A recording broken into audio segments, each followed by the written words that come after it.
doing a video on the on my 560 that's finally been finished, and we're just going to run you through how it all turned out. And yeah, so basically we put a little aftermarket thing on the front of the boat here. That stops that little bit of splash when you're doing about 15 knots on a nice calm day. Sometimes there's a little bit of water flicks over onto your console. So with this little aftermarket thing that we put on the boat, the bowsprit thing, it really made a big difference to the boat. So it made 100% difference. It's a really dry boat now, and I can't thank Adam enough for it. It was a great idea. Yeah, so we started off, obviously we've got a 560 with no cast platform in it. I went the sand save winch as well, all automatic, done like that. Inside there you'll see the water pump, which has got a 50 litre under the deck water.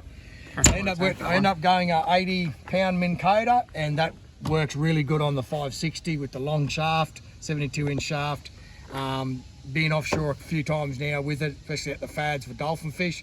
And yeah, we've been doing really well where you can anchor up and just chuck your live baits out. Works really good. Sorry to interrupt you, Steve. Why did you buy Bonito over some of the other boats? What were your thoughts? Well, I like the idea, like the 560 was good. Like I had a bigger contender boat. It was just too big by yourself. It was a 700 litre fuel tank in that, and obviously at $2.30 a litre now fuel, it's obviously a big consideration when you're trying to get blokes to come fishing. This boat here I can do by myself, in and out of the water by myself, on the trailer by myself. I got the bigger tank in it. Yes, it's got a 190 litre fuel tank. The 190 litre fuel tank, which is heaps. So I can go 3 days now. I've been 3 days fishing up at Fraser Island in it, and only take 40 litres, 2 20 litre jerry cans, and I still come home with 60 something litres after 3 days. Just as a safety precaution, yeah. Yeah, it was great. It was awesome. So yeah, I haven't got a cast platform in it because I like casting stick baits. I haven't got a T-top on the boat as well, but I might put one on. I've put the stuff under the floor, Adam, in case I ever did want to put it down the future. But yeah, we got a folding seat on the front of the console as well. Nice place to sit. Yep. And I end up putting outriggers in it as well. As you can see, the Viper outriggers go here. Yep. In the gunnels. That's all been rigged up as well. Got the Revolution Services 360 degree, what do you call it, rod holders on both sides of the boat, because I like my game fishing. And Steve's a hardcore game fisher. I mean, he loves his marlin and wahoo and pelagics. Yeah, mackerel, so I've been fishing now about 2 months now flat out. Caught some good marlin, little baby blacks. So the boat's set up for that, and it's been going really well. Like actually, it's been trolling and live baiting. I can't fault it at all. It's great little boat. I ended up putting a 150 Yamaha on it, which you could put a 130 or 140 on. It wouldn't make a difference, but I just ordered the white one because I like fly-by-wire. So that's why I got the 150, but I would have been happy with a 130 or a 140. The pearl white's beautiful. Yeah, and the pearl white suits the boat really well. Yeah, it's beautiful. I end up getting the 2 live bait tanks in because I like heaps of live bait, and when you're not fishing or you're just with the family for the day, great little idea for just put your rubbish in and stuff like that. Yeah, this is the most decked out 560 ever, we believe. Awesome stuff inside. The inside's where it gets really good. So we'll jump on inside now.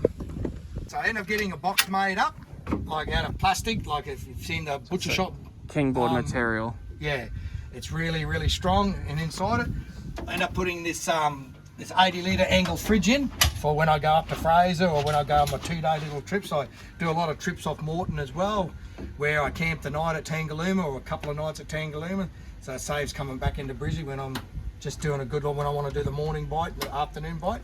So yeah, 80 litre fridge. So these are actually cold. Yeah, so that's actually cold. Which is amazing, yeah. So, and that stays on, and then... So when we came back from Mackay, you filled this with fish. Yep. How much battery charge did you have before you left, and what did you have when you came back? Yeah, I had at 100% when I left Mackay, and I got back to Brisbane after I think it was a 9-hour trip in the thing. I had 93% still in my batteries. Yeah, so it's got a full... That was on frozen, so... Yeah, so it's got a full lithium system, this boat. Like, everything, you name it. Even the coffee machine's coming soon as well. Yeah, the coffee machine will be in this week, so that'll be good. Yeah, this looks unreal. Stainless steel done locally down the road. Yeah, done locally down the road as well. So So yeah, and that holds all your triagras up here as well, and I've got in the sides we've got the rod storage down there, and then I'll just show you this side really quick. We have got more rod storage for outrigger poles down the side of the hull here. Yep, we end up putting these relaxing deluxe base series in because of the sides. They hold you in well. Yeah, they fold, they move. You can go forward, you can spin it as well, like turn it if you're in the bay and you were just trying to do a bit of whiting fishing or something. Then I put a 12-inch sim rad in, got the autopilot sim rad as well in, all your Minn Kota stuff, your aerial, you know, your Minn Kota controller goes there as well. So yeah, it all fitted perfectly in with Adam's console. That was no worries at all. And then your sav winch there as well. Controller, yep. Then you move down here. Canvas cover that slides on and off on a sail track if you want to have it off or on. Yeah, I think it's a good idea just to have. Just keeps everything nice and dry. Okay, I've got the second shelf here completely empty. That there is a little bag which I have my 2 life jackets in, my safety gear, my EPIRBs off to the side. There's my best invention they ever invented was this Wanderer. It's a little oven, fits 2 Chinese containers in. Like I take all my meals in my fridge, frozen, all fresh, yep. And then I put them in the oven for up to an hour and a half. Yep. And at night and lunch I have hot pies on Australia Day with a beer. And whatever meals you take in a little Chinese container, they're great. My 3 lithium batteries are in there. Let's try and get a good shot of that. Yep. Yep. So you got all 3 batteries down there. Yep. Autopilot pumps there. And the electrician Steve Sweeney did all my electrical for this boat, all my fit out. Yeah, I couldn't have done it without Steve. Steve was absolutely brilliant workmanship, top quality. I'll show you his wiring inside the front all of the wiring console. And stuff. Yeah, and he it's unbelievable. It's unbelievable. Like couldn't have been better. That's absolutely beautiful. Neat as we can get it in there. Yeah. Alrighty. So that all worked out well.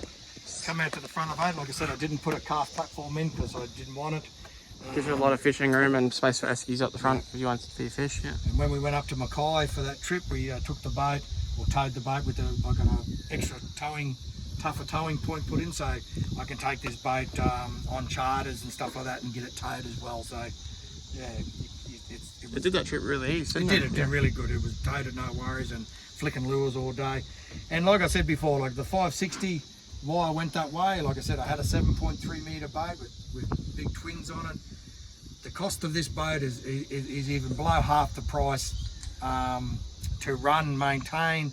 You can do it yourself. Three people can fish. Yeah, unbelievable. Like I said, I take my son and my daughter out fishing. My wife and me go out fishing. Mates go out fishing. 3 of us in the boat flicking lures. It's yeah, for half the price. It's just unbelievable. And it can, like I said, I take it marlin fishing all the time, and offshore, it's just brilliant. Like I said, no one fishes in 20 knots of wind, so to me, it's done everything that I wanted to do and more. So I couldn't be any more happy with it, Adam. It's cool. Turned it absolutely brilliant. Good deal. Yep, absolutely. Yeah. What we did to get the fridge box in here is we moved the console a fair bit forward. Yeah, about a metre, was it? Yeah, it was significantly further forward than a standard one. But and that gives you that room out the back here when you've got a harness on. So if you're fighting fish out the back, like we said, we do our marlin fishing, we take our bait board out. It has got a bait board, which is not in today. And you put your harness on and you can fight the fish, and you can walk right around the boat fighting the fish as well. Yeah, you've still got ample room to walk down the sides. Yeah. And that is a bigger, it's massive, yes. It's an 80, but you can put a 60 in, which will 60 litre angle, which will bring it in about 100 mils either side of that if you want a bit smaller, or you can put a 40 litre one in and make the box smaller again. It's totally up to you. Yeah. That's really nice. The fridge, nice thing to have. Yeah, the fridges are great. Absolutely awesome, the fridge. Yeah. So any future plans with the boat, Steve? Anything else you'd like to change or do differently? No, like I said, I might put a T-top on it yet. We've made provisions on the floor to put the T-top down the future, but at this point in time, I'll fish for a year with it and decide if I really need the T-top or what I want to do. So yeah. That's good to hear. Nice. Well, thank you very much, Steve, for letting us build your boat. Good to hear, enjoying it. It's great. Thank you. That's all right, no problem.